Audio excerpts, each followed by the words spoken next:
All right, guys, seriously, in the interest of time, I'll get right to your questions. Really, really talented opponent in Southern Cal.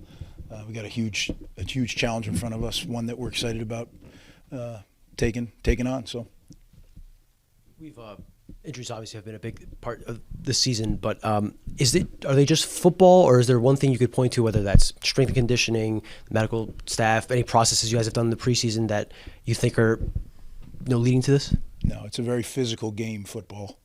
People wear these hard helmets, they wear these hard plastic pads, and they're really strong. The strength and conditioning gets them really big and strong and fast, and then they run full speed into each other. And sometimes that hurts them. Sometimes they're so strong that when they go to stop, their ligaments and stuff aren't as strong as their muscles, right? And they tear a ligament. But yeah, no, there's no blame. There's no conspiracy theory that somebody put something in their Wheaties. It's just, that's the way it is. Some years you're fortunate with injuries, some years you're not. But the reality is, and this is the reality that our team has to understand and that the coaching staff has to understand, and I certainly understand, is nobody cares. Nobody cares if you have 20 injuries or 5. It doesn't matter. So talking about them, I love that we have the availability report because now I don't have to talk about them. I just say it's in the availability report. So I like that. Other than that, I have to deal with it, and I meet with my trainers and my medical and strength and high performance every single day. It's all we talk about as the players. We'll see. We'll see who the 74 are that get on the plane. That's a challenge too, right? If you have a guy that you don't know, we leave Wednesday. You don't know if he's going to be ready to play on Friday or not. You got to make a decision. Do you take him or do you take somebody else? You may say, well, 74, coach. Well, if you start looking at all the special teams and all the guys that can maybe play 15 plays, it adds up quickly. So my issue's not yours. Just with the short week, obviously that throws a little wrench in things from a preparation standpoint, but going cross country, playing a really late kickoff game, have you changed anything else from a preparation standpoint? We have, without getting into all our schedule and all that stuff. We generally never go out a day early. Just we stay on Rutgers time. But when you have a 8 o'clock start Pacific, I don't think it's prudent to stay on Rutgers time. Now, we've done it in the NFL, we've done it in college, we've done it everywhere. It's really served us well. The times that we went out early on other teams that I coached on, I don't think it served us well. But we have no choice in this matter. I guess you have a choice, but at 2:30 in the morning, hopefully the game is on the line. And I don't like my decision-making at 2:30, and I don't really like our players' decision-making at 2:30 either. So we'll go out early, and we'll have some stuff out there on Thursday. We'll get out there Wednesday night, do some stuff there Thursday, and then go play the game Friday and come home right after the game. Following the game, you ended the press conference talking about your optimism of the direction of the program and where things were going. And sometimes fans don't always want to hear that, right, in the moment. But what leads to your level of optimism, and what are you seeing? And is it optimism for this season or moving forward? No, it's optimism for that night, right? It didn't go the way we wanted on the field, but I know how the coaches are approaching it. I know how our players are approaching it. It didn't happen, and I totally understand. Again, it's a long-suffering fan base. I get that. So every time they get a little, and then it doesn't exactly happen, it'll happen.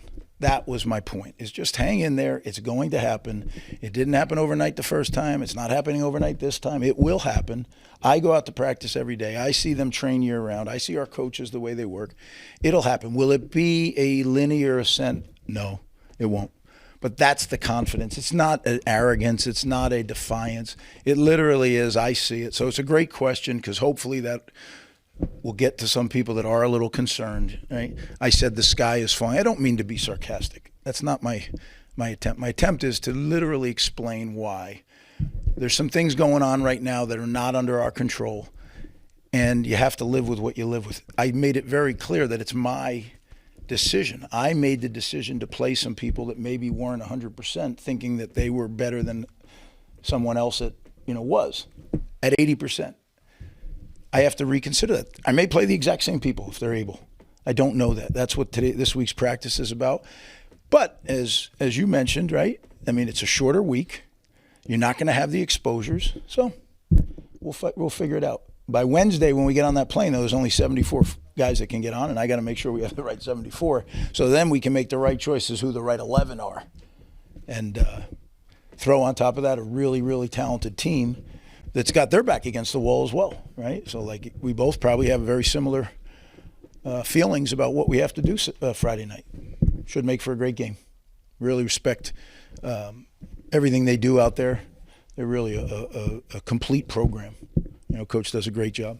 Just kind of off of that, what do you see from that USC offense on film? Ooh, talented as all get out. They have speed and athleticism at the receiver. They have a young or inexperienced but very, very talented quarterback. You know, he's rolling up the cash register as far as numbers go. The running back situation, really strong. They have their lead guy like we do, and then they have a guy that spells them. And then the offensive line is gigantic. So, yeah, it's typical SC, what you would expect from an SC football team. And then you throw on top of it, they're so well coached. You know, you can see all the years of Coach Riley's mindset come into his play. I remember going against him back when I was at Ohio State in 2016. And we were playing Oklahoma, and he was the OC. And you see a lot of the same stuff, but you see how he's evolved over the years to this year, you know, to this time. I just think they're really well coached. Schematically, they present as many issues as anybody we play all year.